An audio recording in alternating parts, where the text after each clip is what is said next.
Le transport maritime couvre 90% du trafic mondial et représente 92 à 97% du commerce international en Afrique. Le développement de ce secteur est donc vital pour la croissance économique et l'intégration africaine. Le chef d'État avait constaté dans les années 93 qu'il nous manquait un outil en matière de transport maritime en Afrique. Voilà que l'ordre était donné d'instituer cette charte pour qu'on puisse se trouver là-dedans tout ce qui a trait en matière de transport maritime. À l'initiative de l'Organisation maritime de l'Afrique de l'Ouest et du Centre et de la Commission de l'Union africaine, un atelier est organisé à Abidjan, abritant par ailleurs le siège de l'Organisation maritime régionale.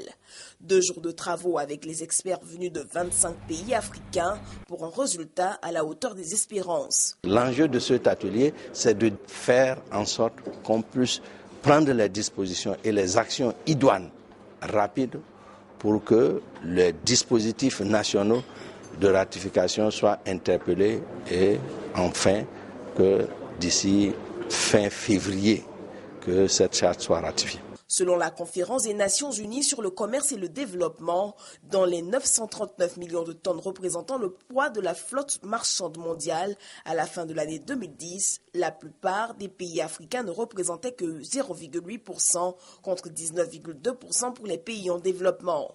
La ratification de la Charte africaine des transports maritimes donnera un nouvel élan à la flotte africaine et à son économie.